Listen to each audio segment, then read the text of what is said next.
Have you ever wondered what happens when someone underestimates the wrong person? When mockery transforms into fear and laughter dies in the throat of the one who dared to laugh? Tonight, I need to tell you about something that still haunts the old plantation houses of Mississippi. Something that aristocratic families whispered about for generations, but never dared to write down in their journals or letters. A secret that died with them until now. You see, there was a boy, an enslaved boy whose hands became the subject of ridicule in the grand parlor of Whitmore Estate. Hands that the master called too thick for anything but field work. Hands that guests laughed at during dinner parties when the master wanted entertainment at someone else's expense. But those hands held a secret, and that secret would change everything. If you appreciate stories that reveal the hidden chapters of history, the ones they never taught us in school, tap that subscribe button right now, because what I'm about to share will make you question everything you thought you knew about power, about talent, and about what happens when the oppressed discover their own strength. Stay with me until the end. I promise you, the conclusion of this story will stay with you for days. The ruins still stand there, if you know where to look. 3 miles east of Natchez, Mississippi, where the old river road curves away from the bluffs, the chimney of Whitmore Estate rises from the kudzu like a burnt finger pointing at the sky. Local people avoid that stretch after dark. They say the wind through those broken windows sounds like piano music, though no piano has existed there since 1859. The mortar between those bricks has turned the color of dried blood. Perhaps that is appropriate. This is not merely a story about music. This is a story about what happens when those who hold power mistake silence for submission, when they interpret patience as weakness, when they believe that the bodies they own include the souls within them. The Whitmore family learned otherwise. They learned it in the most devastating way imaginable. Jeremiah was born in the winter of 1842, in a drafty cabin behind the main house where the wind whistled through gaps in the boards like a perpetual lament. His mother, Esther, worked in the kitchens. She named him after the prophet who spoke truth to power, though she never told anyone why she chose that name. Some truths are too dangerous to speak aloud. From his first breath, there was something different about his hands. The midwife, old Minerva, who had delivered half the enslaved children on 3 plantations, noticed it immediately. His fingers were unusually long, the joints pronounced, the span between thumb and smallest finger remarkable even for an infant. She said nothing. She had learned that commenting on the physical attributes of enslaved children only invited trouble. Those hands would become the most famous and most feared appendages in Adams County. But that revelation lay 17 years in the future, coiled like a snake waiting for the right moment to strike. If you want to follow more cases like this, stories that shake the foundations and reveal hidden truths, subscribe to this channel so you never miss another investigation. Whitmore Estate encompassed 4,000 acres of the richest cotton land along the Mississippi. The main house contained 27 rooms, each one filled with furniture imported from Philadelphia and Europe. Crystal chandeliers hung from ceilings painted by an Italian artist who died of yellow fever 6 months after completing his commission. Persian rugs covered floors of heart pine cut from forests that no longer exist. But the true heart of the house, the jewel that Colonel Beaumont Whitmore treasured above all else, resided in the east parlor. A Broadwood grand piano, shipped from London at extraordinary expense, its rosewood case gleaming like polished mahogany, its ivory keys imported from Africa, with terrible irony that apparently occurred to no one at the time. Colonel Whitmore had purchased the instrument for his wife, Charlotte, who had studied music at a finishing school in Charleston before their marriage. She played adequately, nothing more. Her renditions of Beethoven's sonatas limped along like wounded soldiers, and her attempts at Chopin inevitably ended in tears of frustration. Still, she practiced daily, filling the house with the sounds of her struggle, and the colonel praised every labored note because that was what husbands of his station did. The enslaved workers heard that piano constantly. Its voice carried across the grounds, into the fields, through the walls of their cabins. Some found it beautiful despite the clumsy playing. Others heard only the sound of leisure that their labor purchased, the melody of injustice made audible. Jeremiah heard something else entirely. He heard the mistakes. He heard where Mrs. Whitmore's fingers stumbled, where she lost the rhythm, where the music wanted to go, but she could not follow. By the age of 8, working alongside his mother in the kitchen, he could predict exactly where her playing would falter before it happened. The estate operated like a self-contained kingdom of misery. 237 enslaved people worked its fields, maintained its grounds, cooked its meals, cleaned its chambers, nursed its children. They woke before dawn to the iron clang of the bell mounted beside the overseer's house. They worked until the sun bled into the river, dyeing its waters red. The overseer, a Scotsman named Macready, carried a whip made of braided leather with a lead weight at the tip. He called it the preacher because, as he liked to say, it delivered sermons that the slaves actually listened to. His humor was as crude as his cruelty was precise. He knew exactly how much damage to inflict for maximum suffering with minimum reduction in working capacity. The plantation's profit depended on this calculation. The heat in summer rose until the air itself seemed to sweat. Workers collapsed in the fields regularly. Some recovered, some did not. Their bodies were buried in the northeast corner of the property, in unmarked graves that multiplied year after year. No one kept count. No one was required to. The cabins where the enslaved workers lived contained no windows, only small openings that could be shuttered against winter cold. 12 people often shared a single room. Privacy did not exist. Dignity was a luxury unavailable at any price. And through it all, the piano played. Mrs. Whitmore's halting melodies floated over the grounds like a mockery of beauty, like a reminder that somewhere, in a world the enslaved could see but never enter, people had time for such frivolous pursuits as music. Jeremiah's role in the household began to expand when he turned 10. His mother's cooking had made her indispensable to the Whitmore family, and by extension, her son gained access to spaces forbidden to most enslaved people. He carried wood for the fireplaces, hauled water for the baths, helped move furniture when the rooms required seasonal rearrangement. He became invisible in the way that servants in grand houses often become invisible. The family spoke freely in front of him as though he were furniture. He learned their secrets, their fears, their petty disputes, their financial anxieties. He learned that Colonel Whitmore owed significant debts to a bank in New Orleans, that Charlotte suspected her husband of maintaining a mistress in Natchez under the hill, that their son Preston had been expelled from his second academy for behavior the colonel refused to discuss even with his wife. Knowledge accumulated in Jeremiah like water behind a dam. He shared none of it. He had learned from watching others what happened to enslaved people who knew too much and failed to conceal that knowledge. But his greatest secret he kept even from his mother. Some nights, when the family had retired and the house fell silent except for the settling of old timbers, Jeremiah would creep down the servants' staircase to the east parlor. The moonlight through the tall windows painted the room in silver and shadow. The piano waited there like a sleeping creature, its keys luminous in the darkness. He never played. He was not foolish enough to risk the noise. But he touched the keys, feeling their smooth coolness beneath his fingertips. He pressed them silently, memorizing the distance between notes, learning the geography of the keyboard like a blind man learning a new room. He studied the sheet music left open on the stand, teaching himself to decipher those mysterious black dots that somehow translated into the sounds Mrs. Whitmore produced so imperfectly.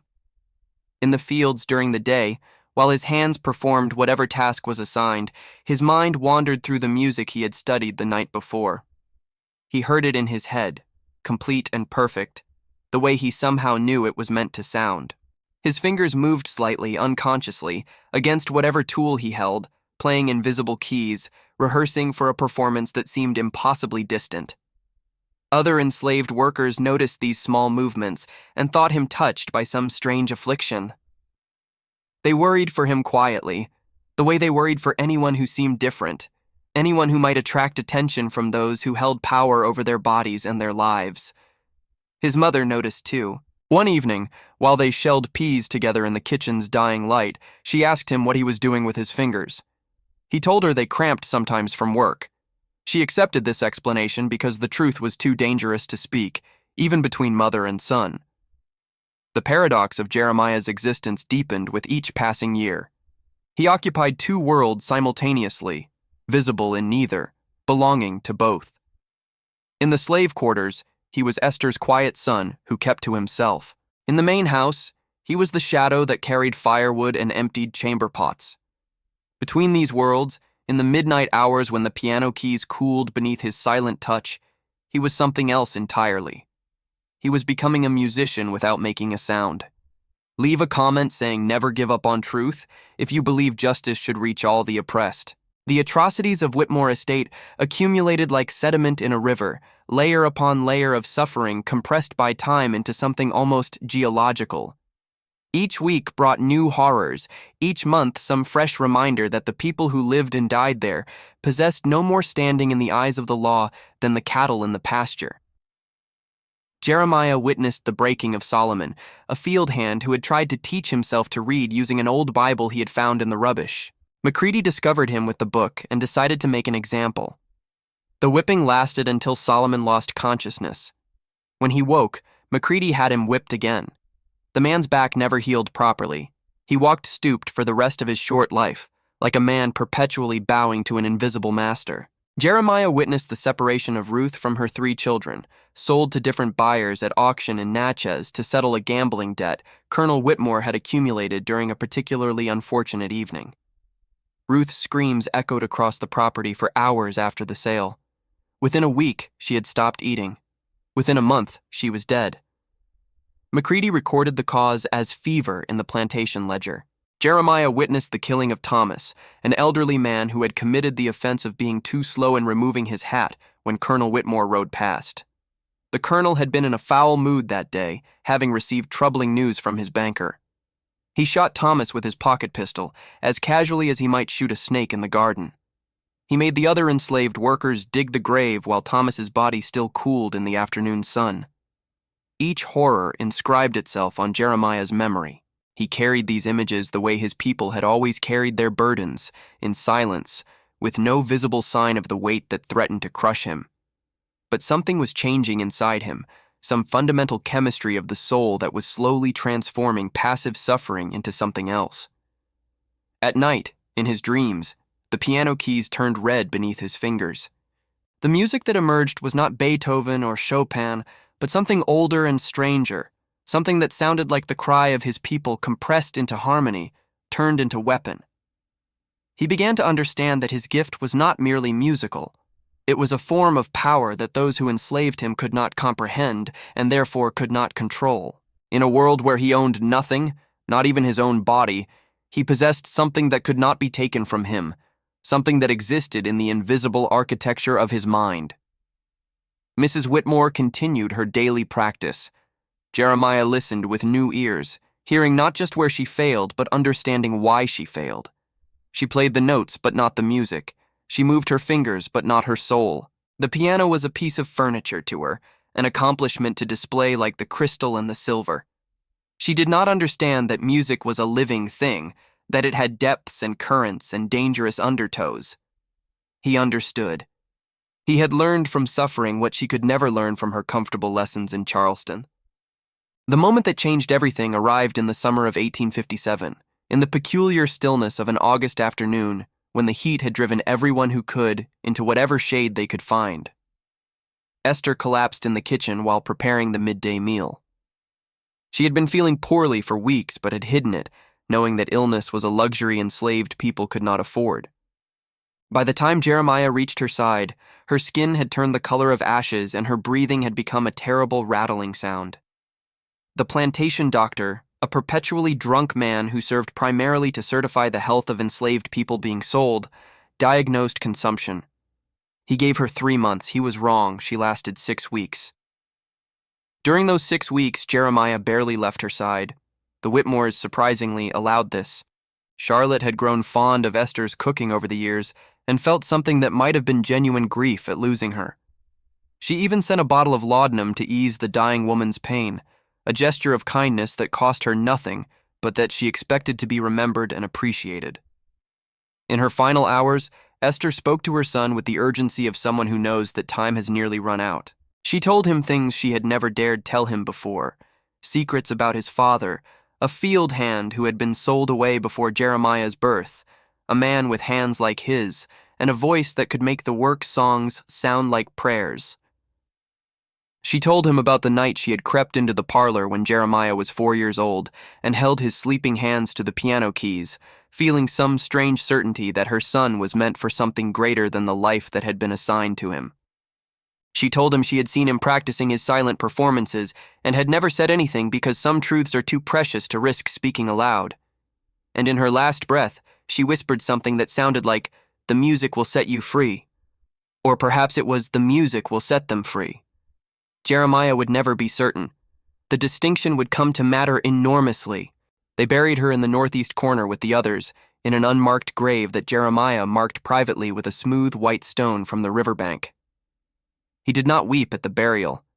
Tears were another luxury the enslaved could not afford, at least not in public. That night, in his cabin, he let the grief pour out of him in absolute silence, his body shaking with sobs he could not voice, his hands pressed against his mouth to muffle any sound that might escape. When morning came, something in him had hardened. The grief had calcified into something that felt like resolution. His mother had believed in him. His mother had known his secret and had protected it with her silence. He would not let that faith be wasted. The time for silent practice was ending. The time for revelation was approaching like a summer storm on the horizon, still distant but inevitable, charged with the electricity of transformation. Colonel Beaumont Whitmore inhabited his cruelty the way other men inhabited their finest clothes, wearing it with comfortable familiarity. At 53, he had grown soft in body but not in temperament. His appetites had expanded while his patience had contracted. He demanded instant obedience and received it, demanded constant deference and basked in it, demanded the subjugation of every enslaved person on his property and accepted it as his natural right. His son Preston had inherited his father's cruelty without his father's cunning. At 22, Preston treated the enslaved workers with casual brutality that lacked even the cold calculation of profit that governed his father's behavior. He hurt people because hurting people made him feel powerful, and feeling powerful was the only sensation that temporarily filled the void where his self-worth should have been. Charlotte Whitmore had long ago retreated into the careful performance of Southern womanhood, affecting ignorance of the violence that sustained her comfort, convincing herself that her occasional small kindnesses somehow balanced the scale. She continued to play her piano still badly and to believe that she understood beauty. The catalyst for what followed arrived in October of 1858, when the Whitmores announced a grand celebration. Preston was to be married to Virginia Beauchamp, the daughter of a neighboring planter whose property would eventually merge with the Whitmore holdings. The wedding would be the social event of the season, a gathering of the Delta's finest families, a display of wealth and power that would cement the Whitmore reputation for another generation. The preparations consumed the plantation for weeks.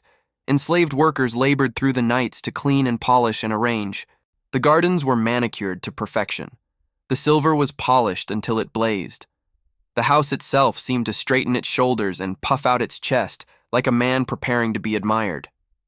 Among the preparations, Charlotte announced that there would be a musical entertainment. She had engaged a pianist from New Orleans, a Creole gentleman of some reputation, to perform at the reception, but she herself would play a piece as well, demonstrating the cultural refinements of the Whitmore household. She practiced for hours each day, struggling through a Chopin nocturne that stubbornly refused to yield its secrets to her clumsy fingers. The sound filled the house and carried across the grounds, a constant reminder of the celebration to come, a celebration that the enslaved workers would labor to create but never be permitted to enjoy. 3 days before the wedding, Preston decided he wanted entertainment for his bachelor gathering. He had been drinking since noon, and by evening his cruelty had acquired the particular edge that alcohol gave it. He summoned several enslaved workers to the parlor to perform for his amusement and that of his equally intoxicated friends. They made Solomon, still bent from his long-ago whipping, attempt to dance while they pelted him with food scraps. They made old Abraham recite scripture while they mocked his pronunciation. They found endless amusement in the degradation of human beings. And then Preston's eyes fell on Jeremiah, who stood in the corner holding a tray of glasses, invisible as always until the moment he was seen. "You," Preston said, pointing with a crystal tumbler. The kitchen boy. Come here. Jeremiah approached, his face carefully blank, his body language submissive. He had survived 17 years by making himself as unthreatening as possible. Preston grabbed one of Jeremiah's hands and held it up for his friends to see. Look at these hands, he said, laughing. Look at the size of them. Like hams, aren't they? My mother's cook had hands like these, good for nothing but chopping vegetables. His friends laughed dutifully. I've heard the niggers saying this one has delusions, Preston continued, his words slightly slurred. They say he moves his fingers like he's playing piano. Can you imagine? He turned to Jeremiah. Is that true, boy? Do you think you can play piano? Jeremiah said nothing. His heart pounded against his ribs like a trapped animal. Answer me when I speak to you. No, sir, Jeremiah whispered. I don't know nothing about piano, sir. Preston dragged him to the broadwood and shoved him onto the bench. Go on then. Show us what you can do. Play something. Entertain us. The room fell silent except for the drunken breathing of the gathered men. Jeremiah stared at the keys. This was the instrument he had touched in secret for years, the keys he knew more intimately than he knew his own face. But to play now, to reveal himself now, in front of these men who would use his gift as a weapon against him. He's frozen, one of Preston's friends laughed. Stupid as the rest of them. Those hands aren't good for anything, another said. Look at them. Too clumsy to do anything delicate. Preston leaned close to Jeremiah's ear. Play something or I'll have McCready give you 50 lashes. Your choice. Jeremiah's hands trembled as he raised them to the keyboard. The first note he struck was tentative, almost apologetic. The second was slightly stronger. By the third, something had shifted. He began to play. The piece that emerged from beneath his fingers was Chopin's Nocturne in E-flat major, the same piece Charlotte had been butchering for weeks, but it sounded nothing like her version. The notes flowed like water finding its natural path, like breath moving through a sleeping body. The melody rose and fell with an emotional depth that seemed impossible from someone who had never been formally taught. The room had gone completely silent. Preston's mouth hung open. His friends stared as though witnessing something supernatural. Jeremiah played on, his eyes closed now, his body swaying slightly with the music.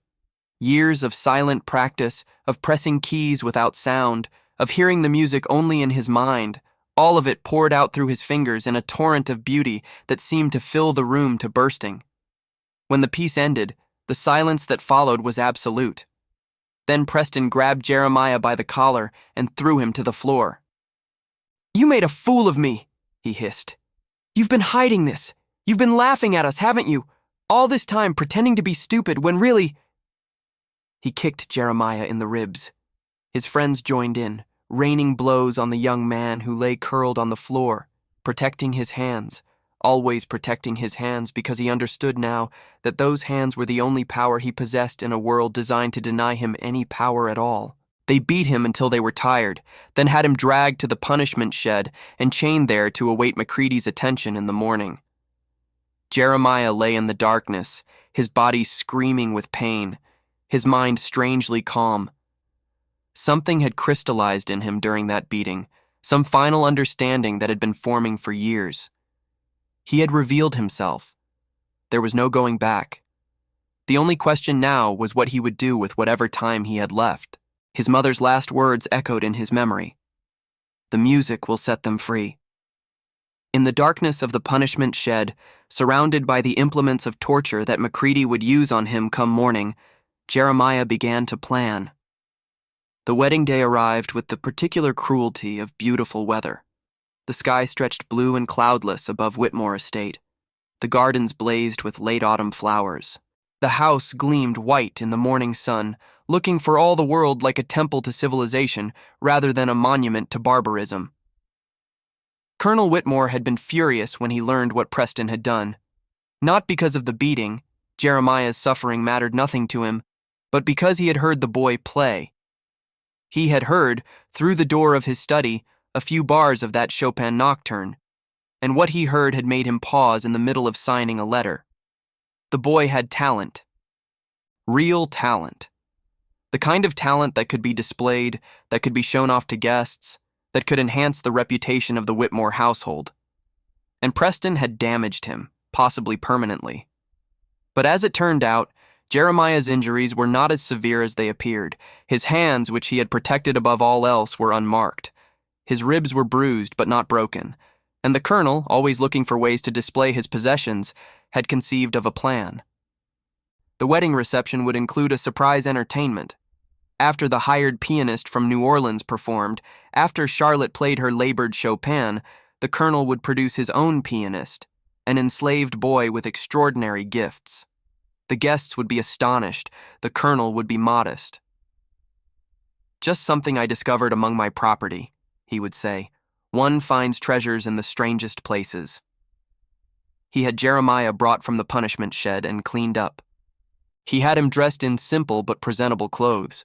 He had him given food and rest to recover his strength, and he had made it clear that Jeremiah would perform at the wedding, would perform brilliantly, and would accept whatever treatment followed without complaint, or consequences would befall not just him, but every enslaved person who had ever shown him kindness. The threat was clear.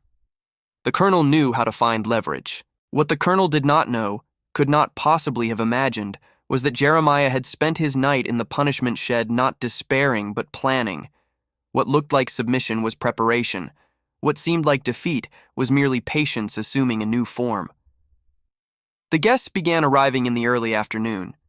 Carriages rolled up the long drive, discharging ladies in silk and gentlemen in tailored coats. The Beauchamps came with their daughter Virginia, who looked lovely and empty in her wedding dress. The neighboring planters came with their wives and their rivalries and their unearned confidence in the permanence of their way of life. The ceremony took place in the garden, under an arbor draped with white roses. Preston and Virginia exchanged vows that neither truly meant, binding themselves together in an alliance of property and social position that had nothing to do with love. The minister pronounced them man and wife. The guests applauded. The reception moved into the main house, where tables groaned with food prepared by enslaved hands. The champagne flowed, imported from France at absurd expense. The conversation sparkled with the particular glitter of people determined to convince themselves and each other that they deserved their good fortune. As evening approached, Charlotte moved to the piano and played her Chopin. She stumbled in the usual places. She lost the rhythm in the usual passages. But the guests applauded politely because that was what guests did. The hired pianist from New Orleans performed next, playing with professional competence but no particular fire. The guests applauded more enthusiastically, appreciating the technical skill if not the emotional depth. And then Colonel Whitmore rose and called for attention. "Ladies and gentlemen," he said, "I have a special entertainment for you this evening. A curiosity, you might say, something to demonstrate that beauty can be found in the most unexpected places." He gestured, and Jeremiah was brought forward. The murmur that ran through the room carried notes of confusion, curiosity, and something darker. An enslaved person at a society gathering. This was unusual, potentially scandalous, certainly strange. "This boy," the colonel continued, "has an extraordinary gift. A gift I discovered quite by accident. I present him to you now as proof that even the most humble among us may carry sparks of the divine." He nodded to Jeremiah. Jeremiah walked to the piano. He looked out at the sea of white faces, at the silk and crystal and silver, at the accumulated wealth built on the bodies of his people. He saw Preston glaring at him from across the room, still angry about being surprised by a slave's talent. He saw Charlotte looking confused, perhaps sensing that she was about to be thoroughly eclipsed. He saw the hired pianist from New Orleans watching with professional curiosity. He sat at the bench. He placed his hands on the keys. And in that moment, something shifted in the universe, or perhaps only in the small universe of that parlor on a plantation in Mississippi. He did not play Chopin. Instead, he played something that had never been played before. Something that had been composing itself in his mind for years, built from the work songs of the fields, from the spirituals sung in the cabins at night, from the grief of his mother's death, and the horrors he had witnessed, and the beauty he had found in secret midnight hours with this instrument. The music that emerged was unlike anything the guests had ever heard. It was classical in structure but African in rhythm, elegant in form but raw in emotion. It told the story of a people stolen from their homeland, of families torn apart, of bodies broken, and spirits somehow surviving. It told the story of Jeremiah's life, of his mother's life, of all the lives that had been sacrificed to build the wealth that surrounded them. The guests sat frozen, unable to respond to what they were hearing. Some felt tears on their cheeks without understanding why. Some felt a stirring of something that might have been conscience if they had allowed it to develop. Some felt only unease, sensing that something dangerous was happening, but unable to identify what. Jeremiah played on. The music built in intensity, moving from grief to something fiercer, something that sounded almost like anger transmuted into beauty, rage made into art. His hands moved across the keys with a fluidity that seemed supernatural, his long fingers spanning intervals that should have been impossible, his body swaying with the rhythm of a people who had learned to express through movement what could not be safely expressed in words. And then, at the moment of maximum intensity, he stopped. The silence that followed was unlike any silence that Parlor had ever known. Jeremiah stood. He looked directly at Colonel Whitmore, something enslaved people were never supposed to do, and spoke in a clear, steady voice that carried to every corner of the room. "That music," he said, "was composed by hands you said were only good for field work, by a mind you said was incapable of learning, by a soul you claimed to own but could never touch." The colonel's face had turned the color of old brick.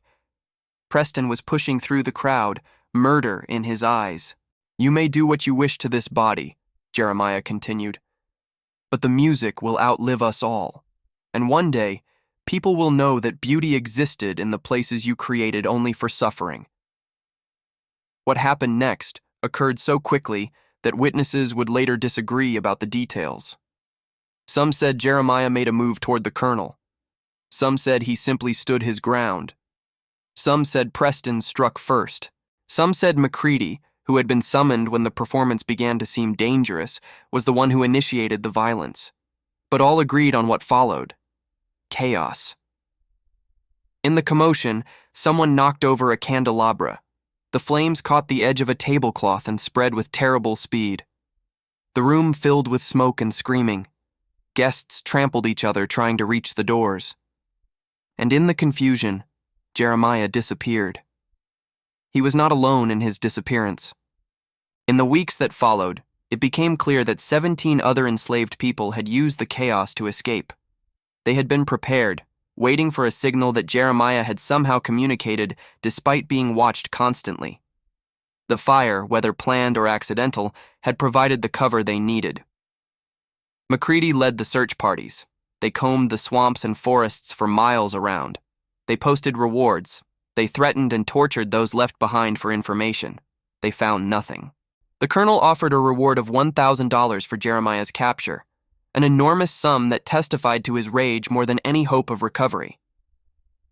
"That boy," he was heard to say repeatedly in the weeks that followed, "that boy made me look like a fool in front of everyone who matters.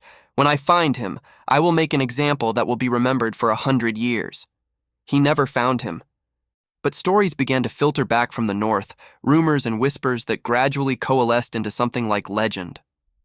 A young black man had arrived in Cincinnati, then Chicago, then Boston, playing piano in abolitionist halls, his performances raising money for the Underground Railroad. His music, witnesses said, was unlike anything they had ever heard, a fusion of African rhythms and European forms that seemed to create something entirely new, something that made listeners weep and then want to fight. He performed under a new name, Jerome Freeman. But those who had escaped Whitmore Estate with him knew who he was, and they spread the word through the secret networks that connected the enslaved and the free, the South and the North, the desperate and the hopeful, the piano player who had humiliated his master, the slave who had turned beauty into resistance, the boy with hands they said were only good for field work, whose music was helping to tear down the institution that had tried to own him. Within months, the Whitmore method, using public performance as cover for mass escape, had been attempted on 3 other plantations. Not all succeeded. But enough did that slaveholders throughout the South began to view musical talent among their enslaved workers with suspicion rather than opportunity. The colonel never recovered from the humiliation. His debts, already substantial, became unmanageable as neighbors withdrew their social support and business partners found reasons to end their associations. By 1860, he was forced to sell portions of the estate. By 1861, when war came, he had nothing left to contribute to the Confederate cause, though he tried. He died in 1863, some said of apoplexy, others said of shame, still others said of a broken heart, though it was unclear he had ever possessed a heart capable of breaking. Preston joined the Confederate Army and died in the first year of the war, in a minor skirmish that history barely recorded. Charlotte survived to see the end of slavery, but never played piano again. The Broadwood stood silent in the parlor until the house burned, not from any further acts of resistance, but from simple neglect, a candle left unattended by the last servant to flee as the old world collapsed. But the music did not stop. Jerome Freeman played throughout the war, performing in Union camps, in freedmen's schools, in the halls of Congress where debates about Reconstruction raged. His compositions were published and distributed widely. Former slaves who heard his music said it sounded like the voice of their people finally speaking in a language that their oppressors were forced to hear and could not ignore. He trained other musicians. He established schools. He wrote treatises on the theory and technique of what he called liberation music, a form that combined the traditions his people had carried from Africa with the instruments and forms of the West, creating something that belonged to neither world and therefore could speak to both. The other escaped people from Whitmore Estate scattered across the North and eventually the West. Some became farmers. Some became teachers. Some became activists in the long struggle for civil rights that continued long after slavery officially ended. All of them remembered the night of the wedding, the fire, the music that had given them the signal and the cover to run. In the years after the war, when it became safer to speak openly about such things, some of them recorded their memories for historians and newspapers. Their accounts agreed on the essential facts, but diverged on the details, as memory always does. Some remembered the music as angry, some remembered it as sad, some remembered it as triumphant, all remembered it as beautiful. The last documented report of Jerome Freeman came from San Francisco in 1891. A young journalist attending a recital of classical music noted an elderly black man in the audience who wept throughout the performance. Afterward, the journalist approached him and asked if he was all right. "I played at Carnegie Hall last night," the old man said, though the journalist knew this was impossible. The hall did not admit black performers. "I played for Frederick Douglass himself. I played for Lincoln once, though he probably didn't know I was there." "Who are you?" the journalist asked. The old man smiled. "I was a curiosity once, a demonstration that beauty can be found in unexpected places. But that was my master's way of seeing it. My way of seeing it is different. And what is your way?" "Beauty was always there," the old man said. "In the fields, in the cabins, in the singing and the suffering. They didn't find it among us. We had it all along. We just hadn't yet found the language to make them hear." He walked away before the journalist could ask anything more. The story was never published. The editor found it too fanciful, too unlikely. The journalist kept his notes in a drawer, and after he died, his daughter found them and donated them to a historical society, where they sat unexamined for nearly a century until a researcher stumbled upon them while looking for something else entirely. What she found was a name, Jeremiah, and a place, Whitmore Estate, Adams County, Mississippi, and a date, October 1858, and a fragment of sheet music, hand-notated with a title in careful script, The Fire Sermon. The researcher tracked down the court records, the property rolls, the newspaper reports of the fire and the escape. She found letters from Colonel Whitmore to neighboring planters, warning them about the dangers of musical talent among the enslaved. She found abolitionist pamphlets describing the performances of J. Freeman, the celebrated pianist who himself escaped bondage. She found everything except the thing she wanted most, a recording of the music itself, which existed only in the memories of those who had heard it, all of whom were now long dead. But the sheet music remained. The fire sermon was published in a scholarly journal alongside the researchers' findings. A contemporary pianist recorded it. The recording went viral, if such a word can be applied to something so old and so serious. Millions of people heard those notes, that fusion of worlds, that transmutation of suffering into beauty. Comment sections filled with tears and rage and recognition. The descendant of one of the other escaped slaves, now living in Oakland, California, recognized his great-great-grandmother's name in the historical record and wrote a letter to the researcher that said simply, "Thank you for finding him. We always knew he existed. Now everyone does." The ruins of Whitmore Estate are a historical site now. Tour guides tell the story of Jeremiah, though some of the details have been simplified or sensationalized for popular consumption. The piano no longer exists, but a replica has been placed in the east parlor, in approximately the position where the Broadwood once stood. Visitors are allowed to touch the keys, though not to play. Some nights, the docents say, they hear music when no one is there. They dismiss it as the wind, or imagination, or the peculiar acoustics of old houses. But some of them, the ones who have read all the documents and studied all the evidence, wonder. The music, Jeremiah said, will outlive us all. Perhaps it has. If you watched until here, it's because you care about these stories that marked our country forever. Leave a comment saying, "I watched until the end," so I can know who really cares about the search for historical truth. Like this video if the story of Jeremiah touched your heart. Share so that the memory of Jeremiah is never forgotten.